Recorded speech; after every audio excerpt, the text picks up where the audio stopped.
Come what may, bring it on. I'm gonna love it. Hi, it's Annette Bybee reporting to you live from my kitchen. This time we're not going to do the man or kid on the street interview because it seemed to make the girls a little bit nervous. So this time we're just going to have a natural discussion in the kitchen to see what one of the girls knows about the First Amendment. Hi, Bill. Hi. What are you doing? I'm making cookies. Would you like to help me? Yeah. And we can talk about the First Amendment as well. So, do you think that you can name any of the First Amendment freedoms? I'm guessing that's a no. So, well, let's talk about cookies. I'm thinking chocolate chip. What do you think? Yeah.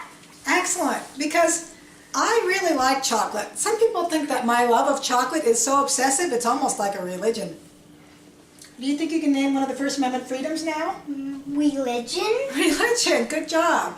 Great. Well, I'm not looking for a speech or anything, but could you name another First Amendment freedom? Speech? Good job, speech. So, let's press on. Do you think you can name one more freedom? Press. Press, very good. And so how was school today? Did you have an assembly or anything? We did on Monday, but not today. Great. So can you name one more freedom? No. How was that assembly? Good. So can you name one more freedom? Guaranteed by the First Amendment? No. Assembly. Assembly? Good job. All right, well, I'm going to make one last petition to you for information. Can you name the last freedom guaranteed by the First Amendment? No.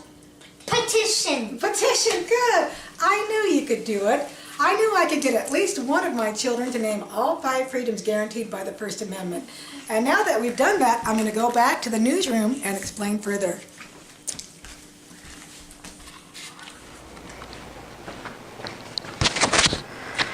So, no, white chocolate's not real chocolate. Are you kidding? The only real kind of chocolate is dark. Milk is for wimps. Dark's the best. Oh, hi, we're live. This is Annette Bybee, and we're back in the newsroom, and we are going to be talking about the First Amendment.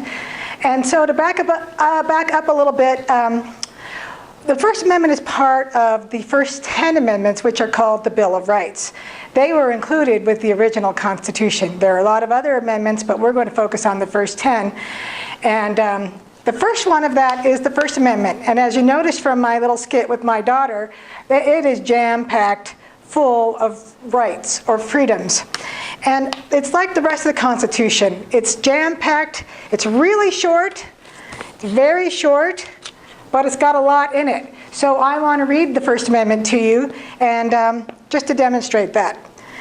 Congress shall make no law respecting an establishment of religion or prohibiting the free exercise thereof, or abridging the freedom of speech or of the press, or the right of the people peaceably to assemble and to petition the government for a redress of grievances.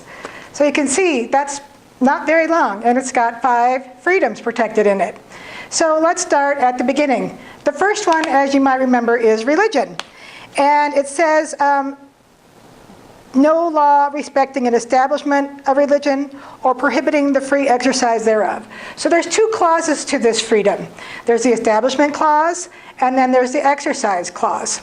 Now, the establishment clause is basically there to tell the government, you cannot establish a state government. There is no Church of the United States that everyone must attend. Okay, and then the exercise clause says basically you can worship anything else in any way else that you see fit. There are lots of churches out there. There are lots of different belief systems. You choose. Some places, like Denver, even worship a horse.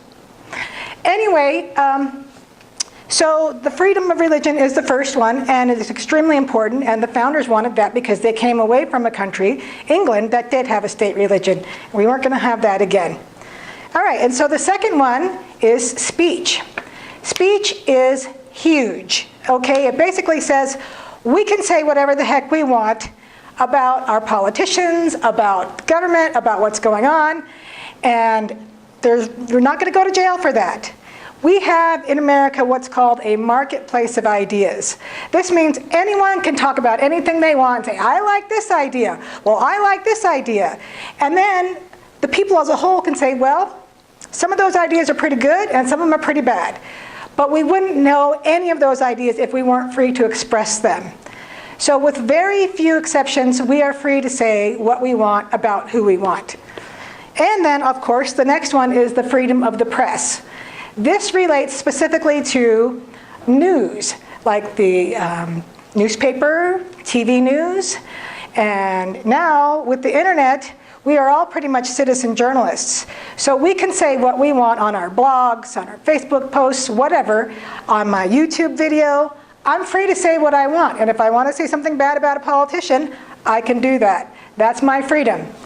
All right, and then the next one, of course, is the freedom of assembly. This one relates pretty closely to freedom of speech as well. And this is basically just a right for people to get together and express themselves. A lot of people relate that to protests. We all want to get together and talk about how we don't like what somebody's doing, what a company's doing, what a government's doing.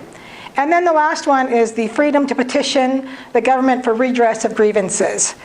This is kind of a technically, it's an older freedom. There used to be actual petitions that were given to Congress, but it still basically means that we can tell the government we don't like what you're doing and we want to change it.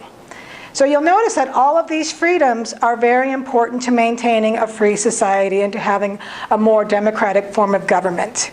If you can't speak your mind, then you're pretty much powerless. So all of these freedoms are very important, and they will lead us into our next freedom that we're going to talk about on the next video, which is the Second Amendment.